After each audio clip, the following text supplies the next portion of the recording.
अच्छा इकरा, एक और बड़ी खबर मैं आपसे शेयर करूं कि इराक के करीब, ज़ाहिर आबना हुर्मुज़ का ये इलाका बनता है, क्योंकि ये मुख्तलिफ ममालिक के दरमियान एक छोटी सी पट्टी है जिसमें ईरान भी है, उसने कंट्रोल हासिल किया हुआ है।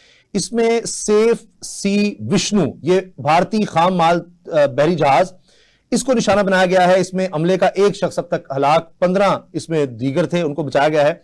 अब कहा यह जा रहा है, तज्जिया कर कह रहे हैं कि ये भारत की, मोदी की दोगली पॉलिसी है। जब आपने बात की ना पाकिस्तान की पॉलिसी की, तो आप देखिए भारत की दोगली पॉलिसी कि मोदी गए इसराइल और उसके बाद ये सारा अटैक शुरू होता है, और फिर ईरान का जहाज जो आया हुआ था मशकों में हिस्सा लेने, एक अखलाकी तौर पे भी आपकी जिम्मेदारी होती है, उसको भी निशाना बनाया गया इंटरनेशनल वाटर्स पे। तो एक तरफ वो कहते हैं जी हम ईरान के साथ हैं, लेकिन साथ हमले हो रहे हैं, सारा कुछ। तो अब लग रहा है कि ईरान को भी समझ आ गई है, वो काउंटर अटैक में उन्होंने भारत को भी निशाने पर ले लिया है। और मैं उनके तज्जियाकार को सुन रहा था ईरानी, उन्होंने कहा कि जी जब ये पता लग गया, तो जब हम खलीजी ममालिक पर अटैक कर रहे हैं, हम इसराइल पर अटैक कर रहे हैं, हम अमेरिका की तनसीबात को या उनके जितने भी यहाँ इस वक्त फौजी अड्डे हैं उनको निशाना बना रहे हैं, तो हम भारत को भी नहीं छोड़ेंगे। तो लगता है ये तो चीज उस तरफ चली गई है। मोदी तो पहले ही भारत के अंदर इससे खासी तनकीद का निशाना बन भी रहा है, और फिर हमने ये देखा कि अमेरिका ने जिस तरह भारत को इजाजत दी कि आप इतनी मिकदार में रूस से तेल ले सकते हैं, हालांकि हम जानते हैं कि इस पे जितनी पाबंदियां पहले लगी और टैरिफ और सारा मामला वो इसी पे शुरू हुआ था। मेरी एक कंसर्न की बात ये है कि ये जो 9 मंतखब ईरानी सुप्रीम लीडर हैं आयतुल्ला मुस्तफा खामनाई, उनका ये जो पहला ऑडियो पैगाम आया है वो बड़ा सख्त पैगाम है अमेरिका के लिए। मतलब यहाँ से अंदाजा लगता है कि ईरान अब तक किसी भी दबाव या प्रेशर में नहीं है, और वही बात को दोहरा रहे हैं कि आबनाए हम को हम बंद रखेंगे। और एक और चीज और तंबीह उन्होंने बड़ी क्लियरली की है कि अब कहीं भी हम मशरिक वस्ता में अमरीकी अड्डे बनने नहीं देंगे, और अगर इन अड्डों को बंद किया जाए वरना ये हमले जारी रहेंगे। और ईरान सिर्फ फौजी अड्डों को निशाना बना रहा है और ये कार्रवाइयां हम ऐसी जारी रखेंगे। मतलब ये तो पॉलिसी बिल्कुल क्लियर हो गई है कि शायद अब जो अड्डे पहले से मौजूद थे वो बंद भी कर दिए गए हैं, लेकिन बज़ाहिर इस बयान से ये महसूस होता है कि अब मशरिक वस्ता में वो किसी भी अमरीकी अड्डे को बनने भी नहीं देंगे।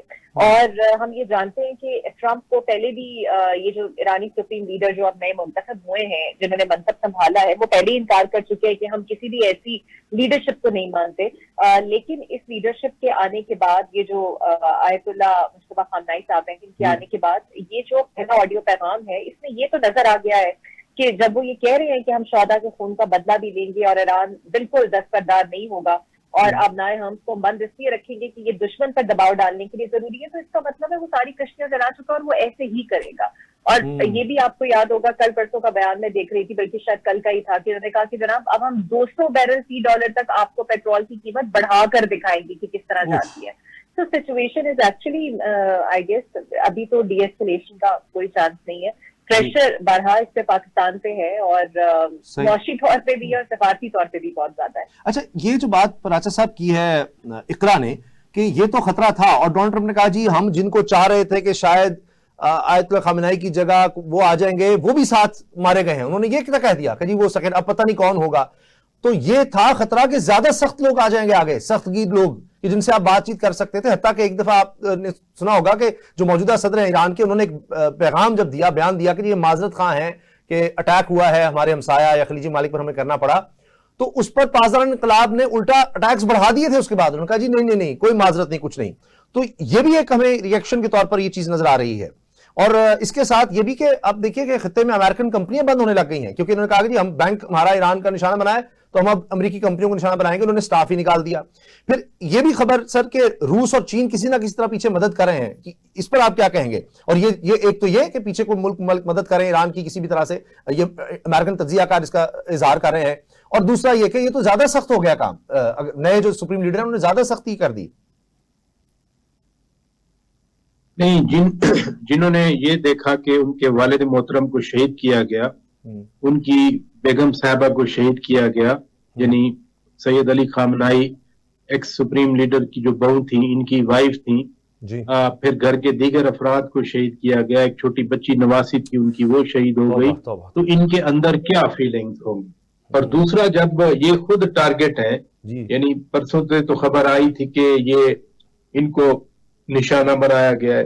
फिर कल ईरान के सदर ने कहा कि वो जख्मी है लेकिन वो ठीक है, और आज उनका ऑडियो पैगाम भी आ गया ये दुनिया को बताने के लिए कि ही इज अलाइव। तो इस पैगाम का मकसद तो ये था कि बताया जाए। दूसरा ये है कि पॉलिसी उन्होंने बता दी।